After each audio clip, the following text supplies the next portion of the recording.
Kulkulay daw si Kuya Pakit. Hello guys, good afternoon. Tingnan natin. Titingnan natin kung meron tayong mapapabilib sa ipapakita natin, ano. So, nandito tayo ngayon sa Pasyalan. Ayan. This is the view. Hanap tayo ng ano, nakakausapin. Hanap tayo. Wait lang.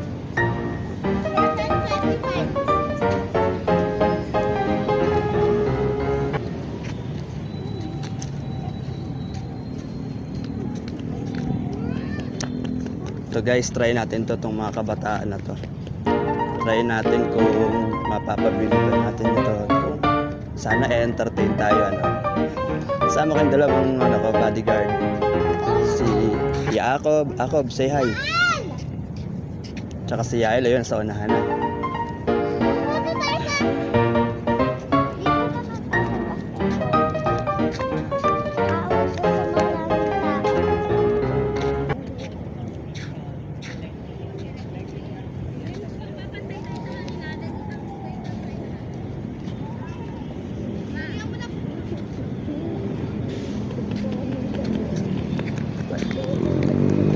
Tayo natin matapos kasi mukhang nagsisimula pa. Excuse me guys, pwede ba istorbohin kayo saglit? Saglit lang mga 3 minutes, istorbohin ko lang kayo saglit. Tingnan ko lang kung baka sakaling matuwarin kayo, ano? So mga 3 minutes matagal na. Sino pinaka-leader nyo? Lahat kayo mismo. Kayo mismo. And then ito, meron lang ako ipapakita sa inyo para presentation, ano. So hoping na hindi ko nasayang, at tingin ko di naman masasayang, ano. So pili kayo na isa rito. Sino leader? Ikaw na ikaw malas dyan eh. Ako malas. Ayan. Malas ba ako? Kailangan swerte po. Uy, Isang Dilaw pre. bali pasabi nga sa akin ko ano yung number na nandyan. 214322. 214322. Yeah. Sige, lapit kayo para makita nyo kung anong meron. Magmamalis tayo. 214 pati nga. Ay hindi, mali. Sorry. Sabi lahat pre. Hindi, okay lang. Diba? Wala na palang bago na. Hindi, okay lang. So, palitan natin. Ayan, dito na sa dalawa. So, ang bibigyan mo lang sa aking number yung nasa labas. Okay, ano yung number na dyan? 1988. 1988. Okay. So, yung laman sa loob, hayaan mo na muna, huwag mo nang tingnan. So, bigyan nyo ako ng 8 number. 246. So, tag-isa kayo, sige. Ay, 2, 4, 6, 7. 6 lang kayo. Basta 8. Yung dalawa sa inyo, magbibigyan ng dalawa. 2. Number 2.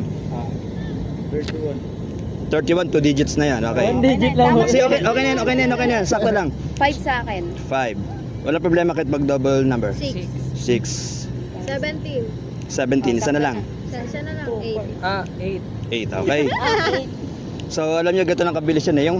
Yung hawak mong papel na yan, ayan yung solusyon sa problemang ginagawa natin ngayon. Yung problemang ginagawa natin ngayon, hindi natin alam kung ano yung mangyayari sa future, pero nandiyan na yung solusyon. So, hindi mo pa alam yung problema mo, may solusyon na. So, katulad ngayon, lahat ng ginagawa natin may katapat. Kahit ano pa yung ginagawa natin, lagi yan may katapat. Either good or bad na results sa ating buhay. So, ngayon, siguro may sabong kayong dala na. Pa-compute nga ito, 1,988 plus 2,315 plus 6,178. Uy, pre, ano nyo nga? Calculate nyo nga. Calculate niya. Tingin.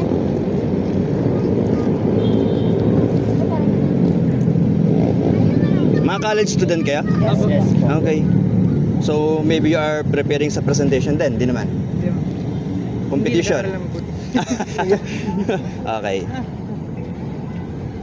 Pinupos oh.